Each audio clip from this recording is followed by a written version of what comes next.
This is my market recap. Today we did not have any setups. Today our bots got invalidated, right? As you guys know, you guys must have a area or a invalidation area to know, okay, if the market goes above this specific price level or this key level, whatever, right? My bots invalidated. I should no longer be looking for a short or a long, right? So in this case, I would no longer be looking for a short, right? Because it went above this specific price point.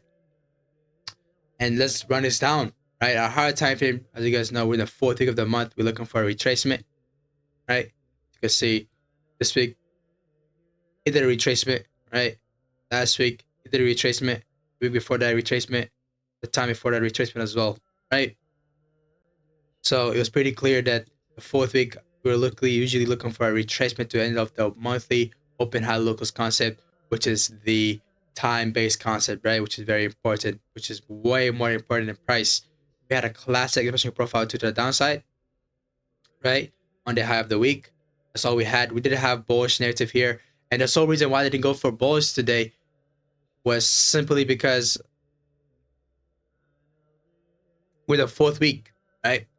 Because if I were to go long, I would have faced losses because I could have gone long on Tuesday, Wednesday, and Thursday. Not Thursday, but Monday.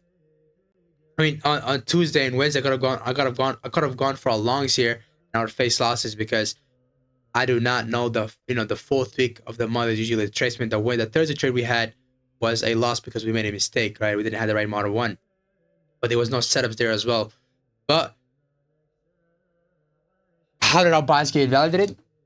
Simply because if I am looking for a New York reversal, I would need the London session or the Asian lows to be protected, right? In this case, London lows or the Asian lows were not protected, and the low of the day was the 5 a.m. low. So I'm not looking for any trades here. Why? Because my boss invalidated because a New York reversal would require the London lows or the Asian lows to be protected. If I were to look one for a trade to the downside, although knowing that my bias is invalid, I would have gotten stopped out. Simply, this is how you guys can avoid losses, by simply by knowing, yo, my bias is invalidated because the London lows or the Asian lows were not protected, right? And for our narrative, we had is healing ranges, right? We had bearish order flow, but a high, support, a low, stable high, stable low, premium discount, market said the premium dealing range, you want to go down to the dealing range low, right? We also had a range high, guys, to not go to range low.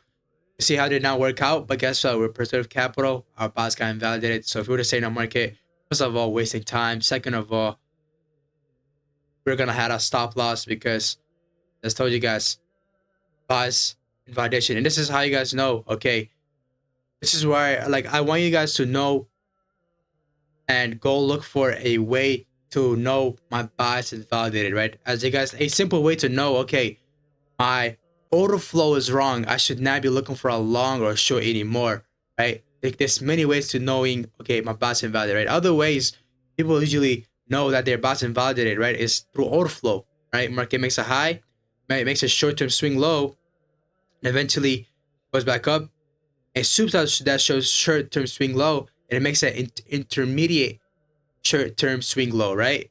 Eventually goes up, and this low does not get, and this low right over here does not get souped, and market eventually goes up high from here, right? Let's say the market's here. If the market goes below this low, your bias is invalidated. So you should rethink your order flow. You should rethink your bias if you're looking for a longs here, right?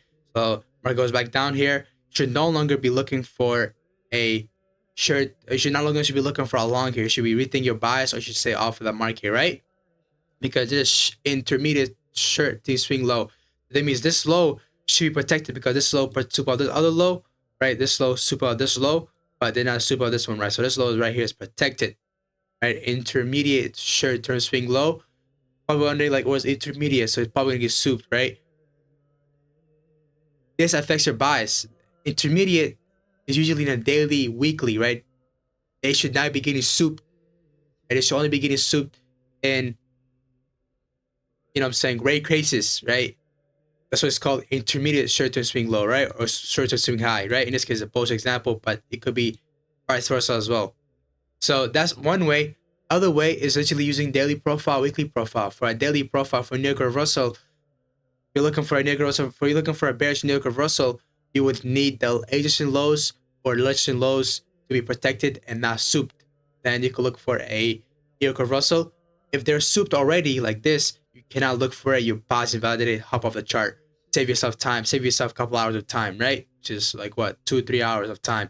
For staying in the market for 2-3 hours, that's fucking a lot of time, right? Just looking at staying in the market endlessly, doing nothing, right?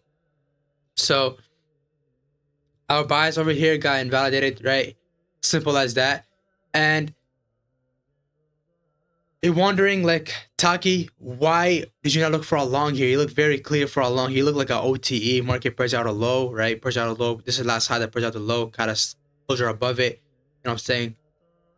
Why did you not look for a push up? This could have been an OTE, and it did do an OTE here, but simply the reason I was not looking for a long here is because of the 4th week retracement, time over price, right? You can see if I were to look for a long here on Tuesday, had a long opportunity, I would have kind of stopped out, right?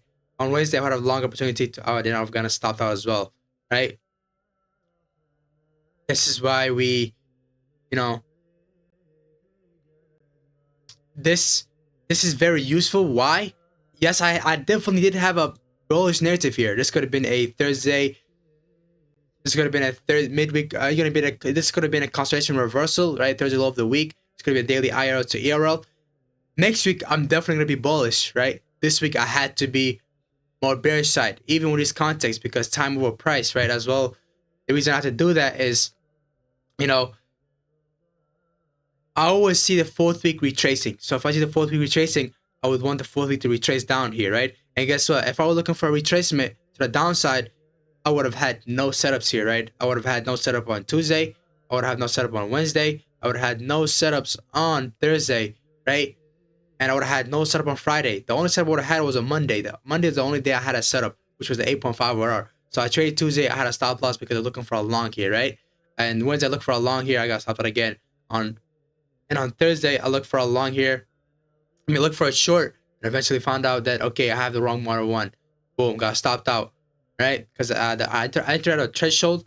The threshold must have the right model one. With it, if it doesn't have the right model one, it would not work out as well, right? So, entered the threshold. The model one was not right. You had a body instead of the full candle closure above or below the full range, including wicks and body. The only time I take a body is if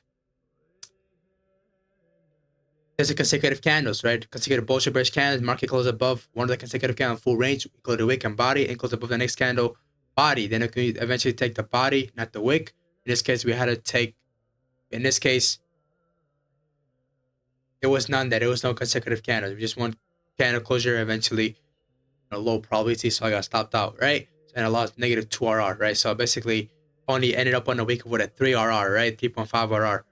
And I could have definitely ended up more on the week. Could have gone for here for the Monday trade.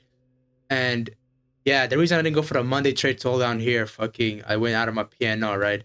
Because I only need 80%. I didn't even need the ARR, right? I only need like 5 RR. And I had an ARR trade.